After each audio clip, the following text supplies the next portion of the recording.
A história econômica da Islândia é sem dúvida uma das mais malucas e fascinantes que existem. É uma verdadeira saga de extremos, sabe? Marcada por umas reviravoltas tão violentas que parecem até espelhar a geologia da própria ilha, sempre em ebulição. Nessa análise, a gente vai mergulhar fundo em como essa nação conseguiu ir da simples luta pela sobrevivência para uma euforia financeira que quase acabou com tudo. E a pergunta que guia a gente é exatamente esta. Como é que pode uma economia de subsistência fundada por Vikings num lugar super frágil virar um centro financeiro global super moderno em pouco mais de 1000 anos? Essa transformação absurda é o fio da meada da nossa história de hoje. Para a gente entender essa jornada, a gente precisa voltar lá atrás, para os primeiros 1000 anos. E olha, foi um período definido por um ambiente hostil e por regras sociais tão rígidas que prenderam a Islândia num ciclo sem fim de pobreza. Era de fato o que a gente chama de uma armadilha malthusiana. Durante séculos, a economia da Islândia apanhou, e apanhou muito. Primeiro, a degradação do meio ambiente causada pelos próprios colonos, depois perderam a independência política, aí veio a peste negra, mas talvez o golpe mais brutal tenha sido o monopólio comercial dinamarquês, que sugou a riqueza da ilha por quase 200 anos. E como se não bastasse, a natureza resolveu mostrar sua força com a erupção do vulcão Laki, uma catástrofe tão grande que quase obrigou a evacuação de toda a ilha. E tinha uma barreira institucional que era um verdadeiro cadeado no progresso do país, o tal do Vistarband. Pensa só, era um mecanismo de controle que basicamente amarrava as pessoas às fazendas. Isso impediu que cidades surgissem e, o mais importante, impediu o desenvolvimento de uma indústria de pesca de verdade, mantendo a pesca só como uma atividade secundária, quase de quintal. Mas vamos avançar um pouco no tempo, lá para o século XIX. Foi quando, finalmente, uma mudança na tecnologia conseguiu quebrar esse ciclo de estagnação. A libertação da Islândia não veio com exércitos, não. Ela veio com barcos melhores e com os olhos voltados para o mar. Essa mudança foi como um efeito dominó, sabe? A liberação do comércio permitiu que eles começassem a usar os saveiros, que eram barcos maiores capazes de ir mais longe. Isso criou um produto de exportação super valioso, o bacalhau salgado. E esse bacalhau começou a atrair gente das fazendas para as vilas na costa, o que finalmente quebrou aquele sistema do Vistarband. O ponto de virada mesmo foi em 1905, com a chegada do primeiro arrastão a vapor. Ali, a pesca se consolidou de vez como o motor da nova economia.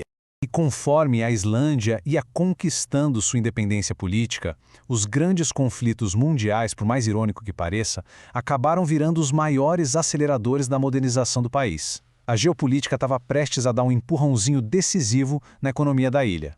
Essa frase aqui resume tudo. Enquanto o mundo estava pegando fogo, a Islândia, que foi ocupada por tropas britânicas depois americanas, viveu um boom econômico inacreditável. A guerra foi para os islandeses uma guerra abençoada. A ocupação dos aliados foi, na prática, um programa de investimentos gigantesco. Aeroportos, estradas, portos, tudo construído com dinheiro de fora. A Islândia saiu da guerra não só cheia da grana, com um monte de reserva cambial, mas também com a infraestrutura prontinha para o próximo salto. E esse dinheiro, junto com a ajuda do Plano Marshall, bancou a modernização completa da frota de pesca e as primeiras usinas hidrelétricas. Bom, como a frota de pesca novinha em folha, a próxima batalha da Islândia não seria em terra, mas no mar. O objetivo agora era garantir o controle total do seu recurso mais importante, os ricos cardumes de peixe nas suas águas, que na época eram explorados sem dó por frotas estrangeiras. Ao longo de 20 anos, a Islândia entrou numa série de confrontos diplomáticos e até navais contra o Reino Unido, uma potência naval absurdamente superior. E contra todas as expectativas, a pequena nação ganhou. Em 3 conflitos que ficaram conhecidos como as Guerras do Bacalhau, eles foram expandindo a zona de pesca exclusiva deles até garantir o controle total dos estoques de peixe.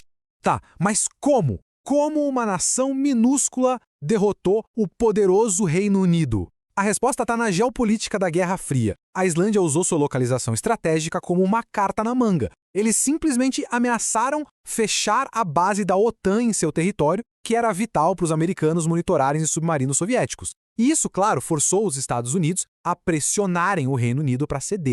Com seus recursos naturais finalmente garantidos, o palco estava montado para o capítulo mais dramático, mais volátil e, francamente, mais insano da história islandesa: a ascensão e a queda espetacular dos chamados Vikings financeiros. O ponto de partida para essa loucura toda foi a entrada no espaço econômico europeu em 1994. Essa decisão, junto com a privatização dos bancos e uma desregulamentação radical, basicamente soltou os cachorros do setor bancário do país, que saíram numa expansão global completamente alucinada. E esse número aqui é simplesmente espantoso.